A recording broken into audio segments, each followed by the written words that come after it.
Hello ଜୟ ଜଗନ୍ନାଥ। ସକାଳୁ ସକାଳୁ fresh କେତେ ଖୁସି ଥିଲି। କୁଆଡ଼େ ଯାଉଥିଲି ଆପଣମାନେ ତ ଟାଇଟଲ୍ ଦେଖି ଜାଣିପାରୁଥିବେ। ଭାଇ ମୁଁ ଏଠୁ ବାହାରି ଗଲି, ମୁଁ ଖାଲି ବାର ଟାଇମ୍ ଦେଖୁଥିଲି, ଲେଟ୍ ତ ହେଇଯାଉନି ନା। ଏଠି ଆସି ପହଞ୍ଚି ଯାଇଥିଲି ମୁଁ ଗ୍ୟାଲେରିଆରେ।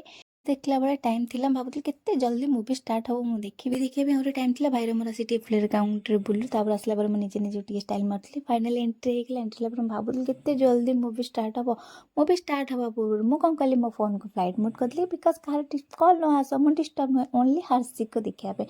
ଏଣ୍ଟ୍ରି ଏତେ ସୁନ୍ଦର ଥିଲା, ଗାନା ବହୁତ ସୁନ୍ଦର ଥିଲା, ଡ୍ୟାନ୍ସ ବି ବହୁତ ଭଲ ଥିଲା। ଏ ହର୍ଷି କେତେ ପ୍ୟାର ସେଇଠି ପ୍ରପୋଜ୍ କରୁଛନ୍ତି ହିରୋଇନ୍, କାହା ସେଇଠି ମୁଁ ଟିକେ ଥାନ୍ତି।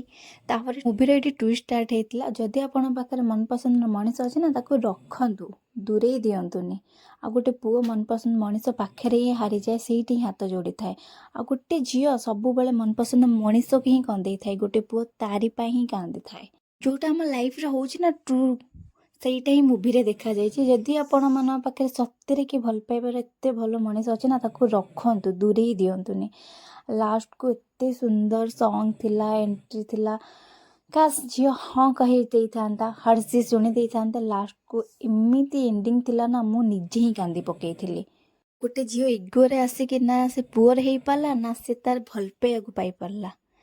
କିଛି ବି ଲାଭ ନାହିଁ ପରେ ଅଫସୋସ କଲା ପରେ।